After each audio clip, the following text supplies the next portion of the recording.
Video games have long been considered a waste of time and even a pernicious influence by many educators and political leaders in the establishment. In 2019, gaming disorder was even listed in the 11th revision of the International Classification of Diseases. Gaming disorder is, quote, characterized by impaired control over gaming, increased priority given to gaming over other activities, to the extent that gaming takes precedence over other interests and daily activities, end quote.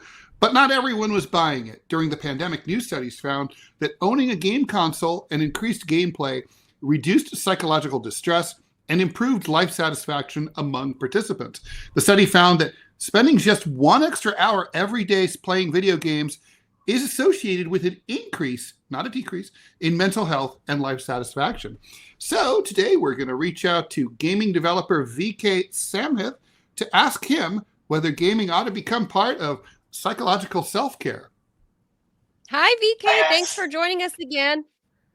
Thank you for having me. Thank you.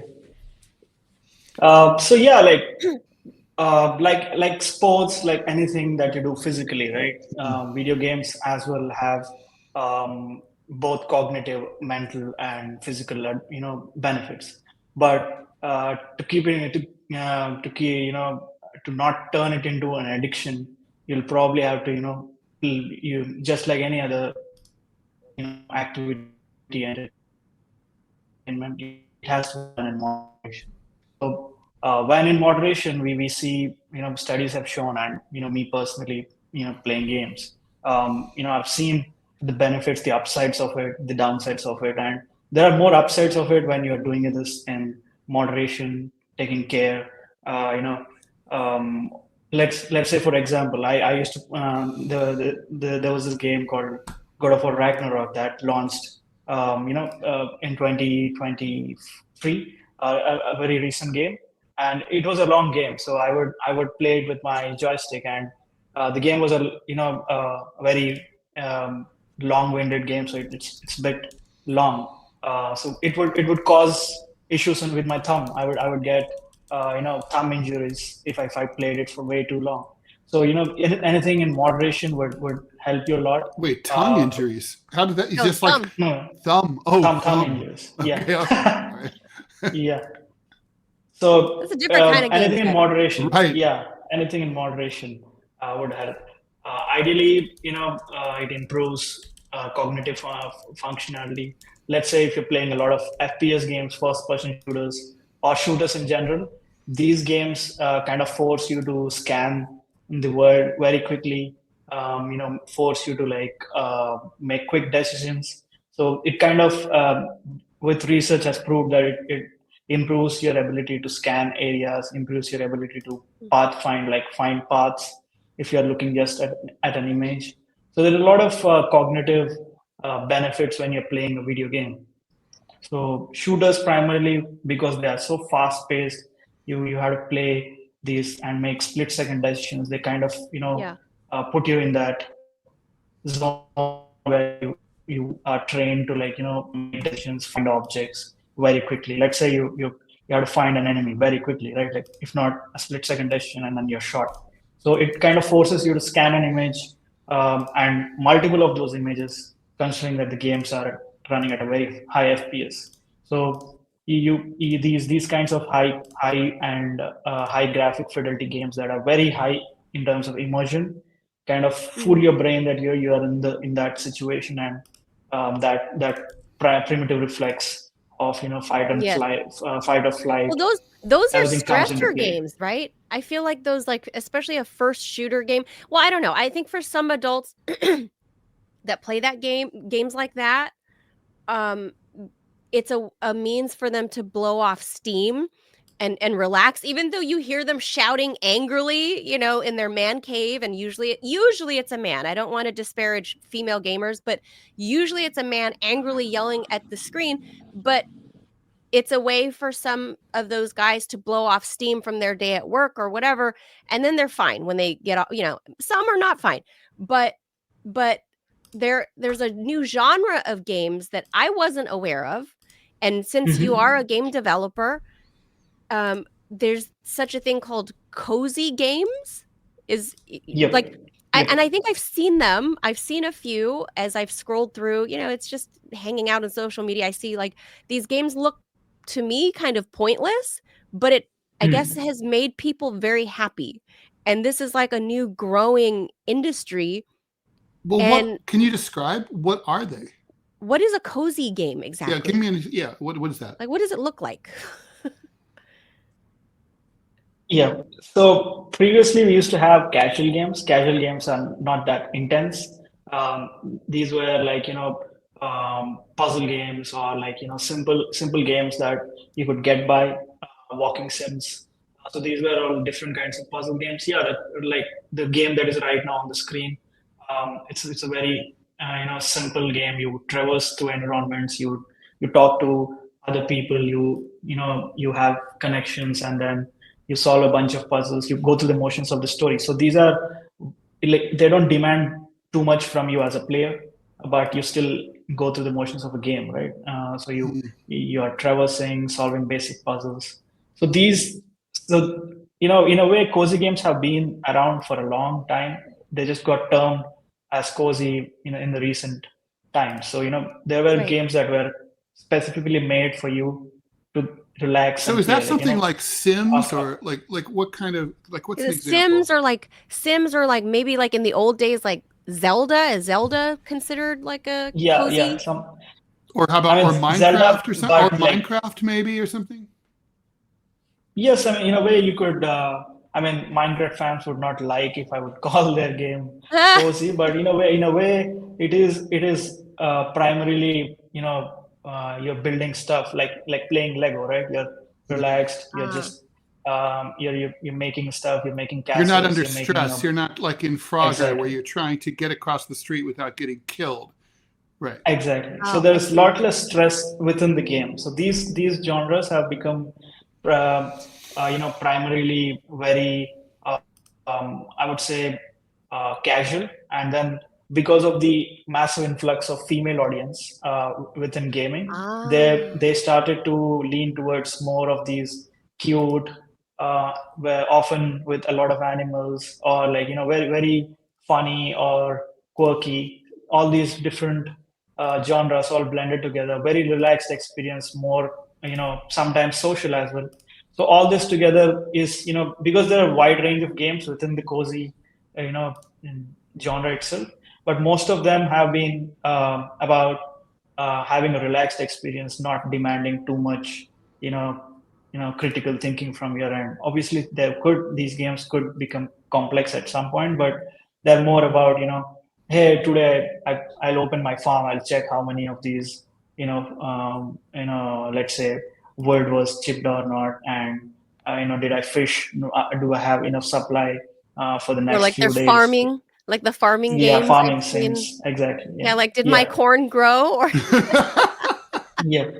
Yeah, there's some game my son was playing that it was like basically it takes place in like a post-Soviet like dystopian dictatorship, and the person's basically like filing. They're filing documents. Oh yeah, no, I remember. It's passport control. He's like a Oh wow, passport yeah, yeah, control clerk. Do you know what I'm talking about? yeah, And, and, yeah. I know the game. Yeah, and he yeah. basically has to stamp whether or not to approve the person for entry or not. And I was like, Accept, reject. Yeah. and I was like, but what is the appeal of this? I've been paid to do shit that was that boring. Like why would I do this for entertainment? Yep. There is a sense of with these cozy games, with these like casual games, there's a sense of accomplishment without doing a lot of stuff. When it comes to these complex games, you need to have a lot of hand-eye coordination. You need to build a lot of skill, grind for right. hours. So all of this is kind of became secondary for a lot of people who are just working hard in their life. They just want to turn on the console and play, have a good time for about And chill. 1 2 hours. Yeah, exactly. So these cozy games have eliminated all the aspects of the game that would make you grind for hours, be addicted to the game and whatnot, and went down to the core of the game where it's more of hey, this is a laid back game. You could play at your own pace. Does we could AI explore. does AI have any? Is there any relationship between the rise of AI and the rise of cozy games at all, or is that just not related? At this point, I think there's no direct relation to AI and cozy games, but I could see, the chats, AI, using AI chats into the cozy game ecosystem, basically generating real-time dialogues, maybe, where there could be a number of options. But there's not really like at this point, we don't have a lot of data to correlate between the rise of AI and the rise of cozy games. I would probably, uh, you know, accounted for the rise of female audience, like a lot of female audience looking, trying to play these games. They naturally go towards. Or I'm not what trying about to, older players? I mean, like one of the things I found really upsetting, like my son had me do some VR stuff, and like there were With some the games, goggles? yeah, with the goggles, and one of the games he had me play was like basically I'm being attacked and like physically, and like I have to stab people or like cut off their heads, and it's like really gruesome, and it was extremely upsetting. And I don't want to do that. I was like, I hated it. I was like, this sucks. I was like, this is like too much. Like, oh, now I'm back on the It's subway in the upsetting, '80s at right? 3 o'clock in the morning. I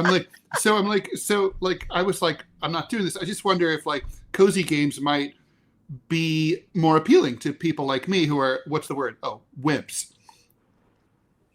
yeah. So there is a rise of cozy games that are playing heavily to the nostalgia factor, like Mm. games that maybe people who are in their 40s right now, maybe when they were very young gamers, the games that they used to Yes. play. Oh, right. So Yeah, there's a lot of retro appealing to gaming, those right? people. Retro gaming is Yes, a yes. huge thing. Retro gaming, indie games that are simulating the retro nostalgic feel as well. So they are just trying to capture the same magic, but still in the modern, aesthetics, or like a new version of the same thing. So this is more of people who just want to like capture those old memories, right? They want to relive those old memories or something like that. Right. So it kind of is very appealing to those people. Okay, this is a game that I used to play, but it's a new game. I would love to like try it. I would love to We're using relive characters or from, like you said, people in my generation, like we're the youngest of the Gen Xers, and we grew up with like say Hello Kitty, for example. There's Hello Kitty games, and and to your point about speaking to female gamers, I think that's becoming, obviously this is a capitalistic move for the gaming industry, because they realize they're losing out on 50% of the population, right? Girls play games too, and women also, right? Not just young girls, women. And so I see that they're coming out with stuff that are trying to appeal to my age generation, right? Like people in their middle age, in their 40s, the moms that are at home seeing their kids playing games, like maybe they want to play something. So I have noticed really cute stuff like with Hello Kitty and like Miss Pac-Man and things like that. And you know, people, and you do in-app purchases, and it's a way to make money, because otherwise you're losing 50% of the world's population that plays video games. And speaking of gamers, I'm going to pop in producer Robbie, because I think he can speak more to this, because he's also this generation. Oops, hold on.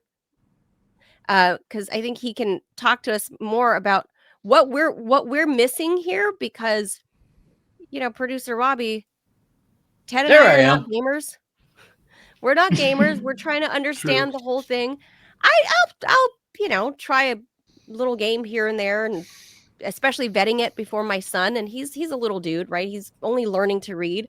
But I've read a lot about these cozy games having like a sense of community and people, because they have to chat and whatever. Can you guys talk to us about that portion, and how that actually speaks to like mental health?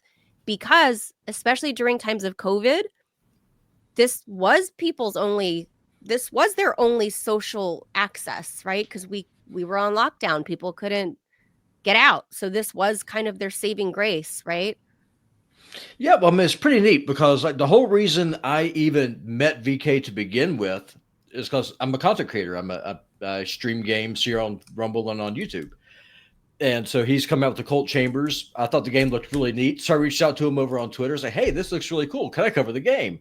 That was like a year ago. And we just been talking ever since. It's just, it's pretty wild. And to get to your point about community, it depends on the kind of game it is that you're playing, right? Some games are called MMOs. They're massive online multiplayer games. And so you require a team to work. You can't do anything on your own. And so you get up with a group of other people between 4 and 6, and then y'all go and you do an adventure or a quest or whatever, and you have to work together as a team. And so it teaches teamwork. Everyone has a role, and if someone doesn't do it right, the entire team can wipe. And EverQuest is a great example. I don't know if you ever played that or not, VK, but World of Warcraft is a good example too for that kind of game. And so it really makes you think. It makes you work together. And it's really neat that the way that the whole gaming community works, especially during COVID, like you're talking about. People are able to get on Discord, get on Twitter, be able to start talking to each other, and really actually start to develop real friendships with each other, with people who you've never met. Like I've never met BK in my life. I would have him over at my house for dinner instead of Elon Musk any day of the week. Great guy. Elon Musk sucks. BK is awesome. And I mean that from the bottom of my heart. The same thing with y'all. I've never met y'all face to face, but we're using the same technology to build a community. And what's cool about gaming is that it makes you think. That's what's cool about gaming. You come up against a problem, and then you have to think of some kind of a solution. How do I get by this? And it also teaches you patience, and it also teaches you that this life lesson, you will fail, and it's okay to fail. If something screws up, it's okay to learn from it. And that's something that today's society, especially here in the West, that people kind of miss out on. Failure is a part of life. Getting hit in the face by the slamming door is a thing, and it's not a bad thing. It's a good life lesson, and that's my take on it. Yeah, I mean, video games especially inculcate that idea of learn from failure. Like you let's say you're playing moderately difficult to like hardcore games. These are games where you are expected to die a lot, like fail a lot, and then come back, learn from your mistakes, and try it again. So this do not give up. You can there is a way to like get this done, and the only way you could figure it out is by repetition. So this is a very real life value skill, and it kind of is something that kids needs to learn, right? Like this is obviously through life they learn, but this is very present in video games. It's always there in the games. It is one of the core loops. So I feel like for the mental health, and also for the primary skill set of not giving up and constantly somehow pushing through, this attitude is something that games get right. They do a great job of also giving you those satisfactory feedback loops in the game where when you succeed as well, and that is one of the primary reasons you come back and keep playing these games, which is something that also translates to your real life. So this has a very positive effect. Obviously, you'll have to do this in moderation, but as Robbie has pointed out, this ability to inculcate this feeling of constantly pushing through, learning from your failures, and somehow passing or going, somehow getting through the obstacle is something that video games are very good at doing. And a lot of games, for example, and Ted will appreciate this as an author, a lot of video games, especially your RPG types, it's like you're participating in What's an RPG type? I know what an RPG is. So it's like for example, Baldur's Gate 3, like the game that I cover a lot on my channel. It's like you're playing through a novel or through a movie, and the choices that you make impact how the game plays, and every consequence that you make from the point of where you first make your character to every interaction that you Oh, have I see. will impact how the game reacts. So Like for a choose your society, adventure type book. very similar, and depending on choices that you make, someone who may at one time be an ally will instead be an enemy, or vice versa. And so it's really neat that way, is because you're actually participating in a story, and the story is reactive to the choices that you make as the player. And that's something that's really awesome, because you're able to There's kind a of go life through. lesson there, right? Like, Yeah, understanding a real life lesson is when you come away from an RPG, and in my world, RPG means rocket propelled grenade, but Mine too. in your case, it means role player Playing game. game. yeah. Right. So I have a question for you, So, VK. With all the women, consequences. with a lot of the gaming companies reaching out, trying to attract more, more women, do you think that's how is that going to impact gaming? Are we going to have more DEI, kind of like what happened with Dragon Age, or do you think that they're actually going to invest more in What's a movie? Dragon Age? Dragon Age is a game that was released by BioWare, and it was one of the most colossal flops of last year, to the point where it pretty much killed the entire franchise, which is saying something. And so I'm just wondering now, how is this going to work in the future of gaming? Like, how can you bring in women without being preachy? No, if that's the right way of saying it. Yeah, so a slight background from mine. Like my sister also is part of the company, so she also is part of the development team. And I have great deal of insights because she's also a gamer.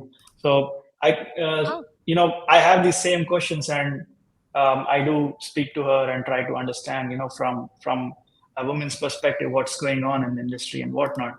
And I feel like what's happening right now is an indication of letting people that are not actually gamers. So a lot of these non-gamers got into the industry, women especially. They were not gamers. They got into the production cycle. They got into production.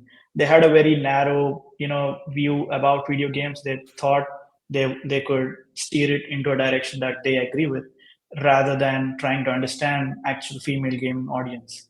So what has happened is there is a massive disconnect between what female video gamers want and what was given to them instead. So I don't think that attracting female gaming audience is a bad thing in itself. But what's happening is the way they're going about it is what is the problem. That they could have brought in real gamers, women gamers, into the studio. They could have done playtesting with them. They could have got their opinions. They could have listened to actual gamers, right? Instead of just being, no, this will work. Women will like this, and then they wake up to a studio that is going to close. Well, it was men who invented high heels. I just want to point that out. Nobody asked a woman, 100 years ago what she wanted to walk around in. A man invented high heels for us to wear. And by the way, I'm looking at like this. I guess there's a game for everything. There's a game where you're like a barista and you're making coffee. Mm-hmm. Yep. A lot of the games, yeah. A lot of these games are actually like are simulators, and like here in the United States, there's been a big, especially among the gun control crowd. It's like we need to do something about real-time shooting games, because you're actually training someone on how to use firearms, and they never picked up a gun, but they know how to acquire a target. They know how it works, and so I mean, for good or for bad, like what BK says, I mean, people are getting skills that they ordinarily would never have. Right. But like this, like I guess this would qualify as a cozy game, right? Like you're sitting around making coffee. Yeah, that is pretty much a cozy. So talking back about going back to transferring skills, as you pointed out. If you guys are familiar with Gran Turismo, as it's a video game, yes. And there is a movie made by Sony as well about it. So the actual real life story is that a gamer was playing this this Gran Turismo game throughout his childhood, which is a proper racing simulator, and he becomes a real life racer and also wins a lot of championships. So his virtual skills transferred to a real skill to an extent that he was able to play in the pro level. So this is a very good movie. It's based on Gran Turismo, the game, which is a career simulator, racing simulator. So it's the benefits of it are endless, but it always comes down to moderation. So Right. physical skills, because a lot of sims are there is an entire category called serious gaming. If I think Robbie might know about this. So serious games are games that are made to train people. Like, for example, military would make a military simulation. It's a serious game where it's transferable skills. So they learn how to shoot game. They learn how to make split-second decisions. They know how to scan a room. They know how to take charge and whatnot. So all these are different simulations, different scenarios being simulated in the machine. You learn how to drive, how to operate a drone, for example. So all these are skills that would cost a lot more if they were not done through video games. So this is another use case, and a very healthy use case that is adopted almost in every armies or medical industry where you're trained on surgeries and whatnot. So very transferable, healthy way to teach people without having all the burden of setting up the simulators in real world, which would cost a lot more. Yeah. But of course you have to be careful, right? I mean, like the classic example, I think of the Boeing Max 8 planes that crashed. The pilots were not trained on the big simulators. They were trained on iPads. Yeah. That's crazy. Yeah. Well, that's a totally different thing than the mental health of the average person. I think that is pretty relevant, right? Like, so what they did is, instead of moderation, instead of giving sim, let's say 60% of the time, and then you go 40% in the real thing, instead of having some moderation around it, they just went full iPad and then went to the real thing. Yeah, that's absolutely crazy. And I don't think they update. I think what happened is they did an update and they didn't tell the pilots. So there was no basically the stuff that they were override. Yeah, the button that they pushed no longer did the same thing. Like F8 used to do this, now it doesn't. Right. Yeah. This is. I mean, I think we're going to be probably, I imagine, for decades. I don't know if we're ever going to have conclusive psychological evidence one way or the other that gaming is ultimately good for you or ultimately bad for you. You think it'll be like coffee where we can never decide? It's like anything. Yeah, it's like anything. Like, it's like anything. Your it's steak what you be use. well done or not medium or I mean, like cigarettes are basically bad for you. I mean, it's that kind of thing. There's some things that you do know. There's an argument of saying, the nicotine you itself is actually good for you in many ways, including like helping with testosterone, depression. And things like that. So I feel like it's going to be, not cigarettes are more bad than they are good. I think we can all agree on that. But with video games, I think they've only been around, the more or less about 30-ish, 40 years, more or less. So it's going to be a debate for a little bit longer. I still remember Pong when my father. My father was an early adopter of all technology, and he was like, when I was in high school, he was like, "Oh, so there's this new thing. It's called a video game." And we went to Sears at the Dayton Mall, and it was like you attached it to your TV. You didn't have a separate thing, and it was like, and it was great. It was a great game. It kind of still is a great game. So I think that would be considered a cozy game today.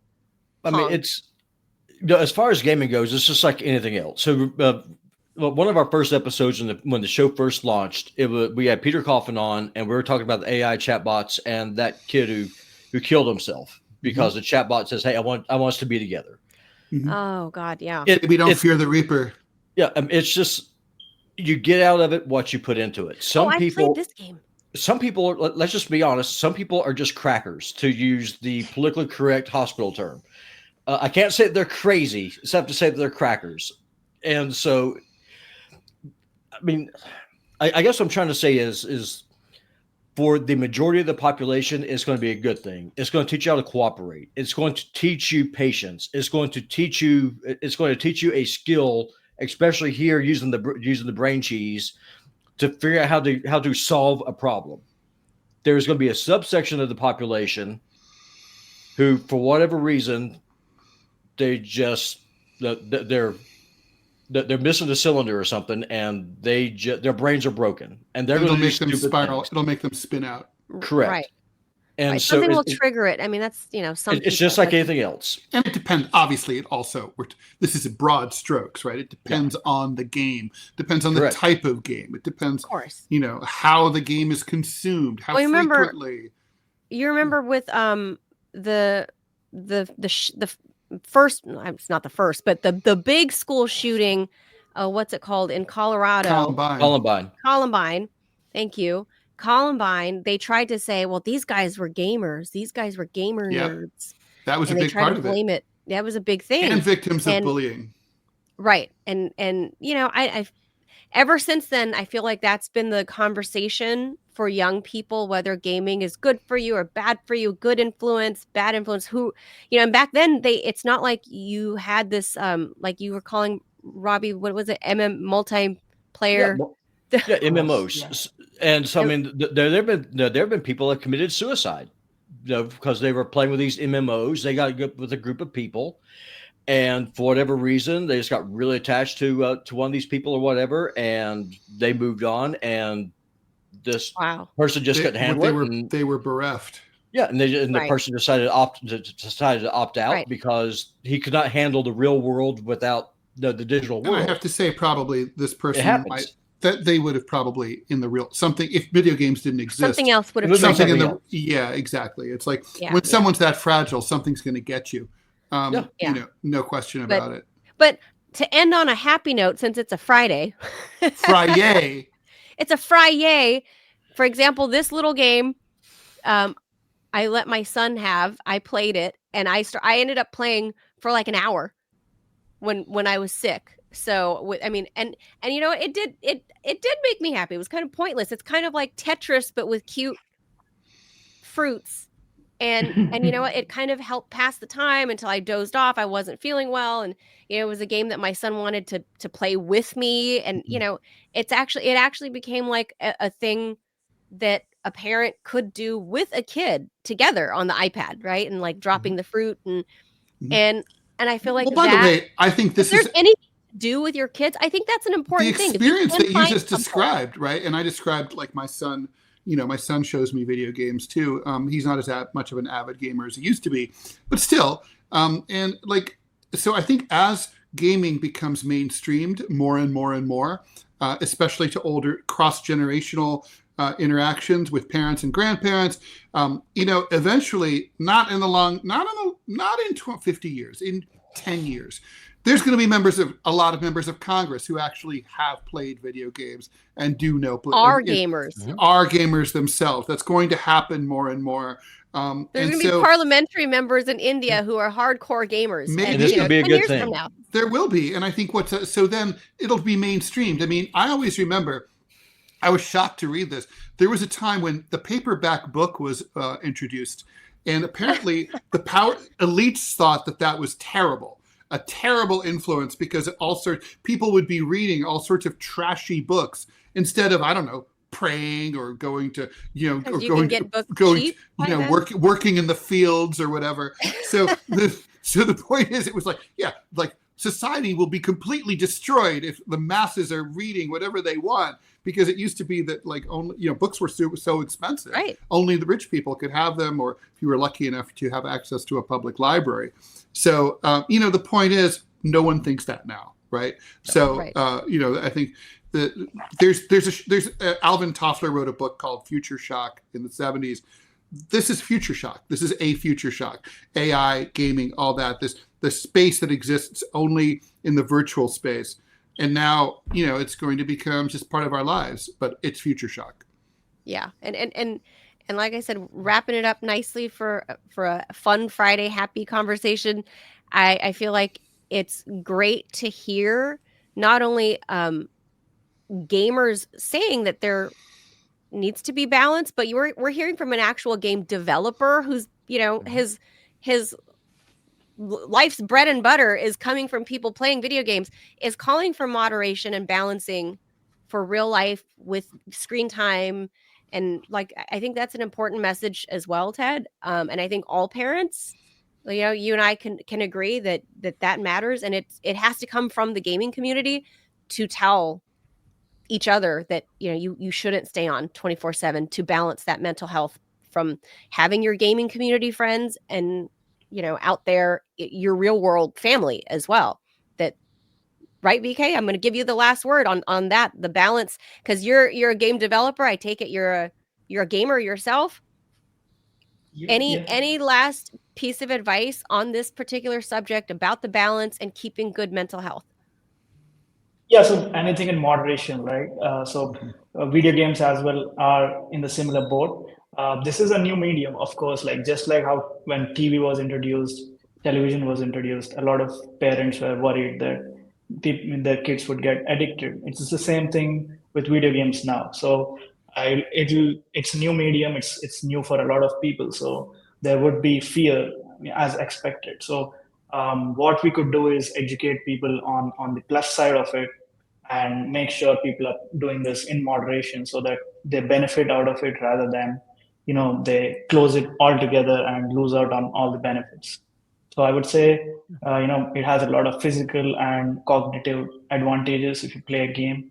I've seen it personally, and I think is a great way to interact, engage your brain, and just overall having fun with your friends and whatnot. So it does both. So yeah.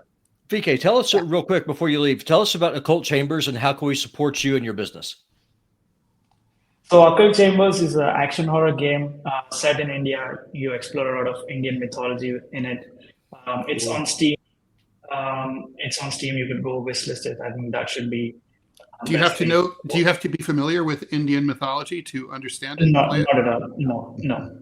So the game treats you like a foreigner. So you are foreign to the idea of Indian mythology, and then you slowly ease into it. You unravel the mysteries. So cool. Yeah. Very cool. We can put a link as well of how to get there and help support you on our show description a little bit later, so people can check that out. Yeah, right. Thank you so much, VK. I know you're busy trying to get your game out. I know it takes a bazillion hours, because your new game won't be out for at least another 18 months. Yep. Yeah. You're right. Oh boy. Thank you so much for making time for us to talk about this. I think is an important, parent, multi-generational mental health thing, and whether or not the argument's going to continue. I think yes, good or bad. For sure. Yeah. Thank you so much, VK. We'll see you again. Thank you. Bye, VK. Thank you. Bye.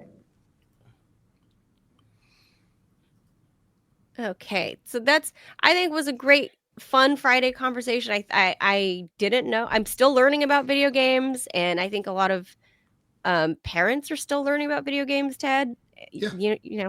Even though you and I were by there, the way, the best advice Robbie, we're there for the advent. My kid's 20, so I've kind of gone through like the terrors, the teen terrors and all that. So my best advice to parents who are like worried about and I total transparency. I was like, I was so worried, sick and disgusted. I was like, my kid's like staying up until 3:00 in the morning on school night. He's not fucking doing his work. He's just, this is all he's doing. He's addicted. I was like, I was so pissed at my ex-wife for introducing this to him. And the point is that you can't separate your kid from modern society as much as you'd like. Right. This is where we live, right? So even if you homeschool, blah, blah, blah, blah, this is still the country, the society, the time that they live in. The best thing you can do is to be connected to it, is actually play with them, find out what's going on, and then you get like a sense of how it all works. Don't be judgmental. You can influence, but if you're like, that's not going to work. I mean, you can try, but it's just not. Your kid's going to use be a pal. Your kid is well, it's like be a friend, but it's just like be cool. but also, you're allowed to have standards. You're allowed to have rules, Sure. guidance. Me and Thomas played together, and so that's the best advice I can give you. If you have a play kid, together. Play together. That way you're seeing what's the going same on, thing, and you're part of their life, and y'all can talk 100%. And so, like We're Thomas, he speaking really their got, language. and so Thomas, he really kind of started going into like the military strategy type games, especially from a historical setting, like Roman Total War. We used to play Battleship back then, Robbie. So yeah, so I mean, it's just for him. I mean, that was just a really good way for us to be able to bond. We're able to talk. He learned history. Like, I mean, he is a Roman history nerd. Man, there is a game for everything, man. There is. Like literally, like just wow. It's just very, being that it's winter and most parts of the United States are cold, and apparently even snowing in Florida, Yeah. like I'm sure people are gaming, when it's inclement weather like that. And I think it's a good opportunity for parents who feel disconnected from their young adult children. Like, this is how you speak their language. Like, get there. Like, I have no interest in playing these cozy games with my kindergartner, but it turns out, it kind of came in handy when I was down with pneumonia and like in and out of consciousness, when my kid would climb in onto the couch with me and be like, "Mommy, are you alive?" And then, stick an iPad in my face. I go, "Okay, let's play this thing." And it's just a few minutes of bonding, and that goes miles. And I think it's good for your mental health. It's good for kids' mental health. And this is the new Friday family game night. Remember those days, Ted? Like TGI Friday used to be the TV shows, right? In the 80s. And then you play video games. That was the supposed thing you do, right? This is just the new way to do it. It's on games now, and you just got to get there with your kids, because like the story we read, Ted, the have and have nots, the money, the education have and have nots, right? The gap has grown wider.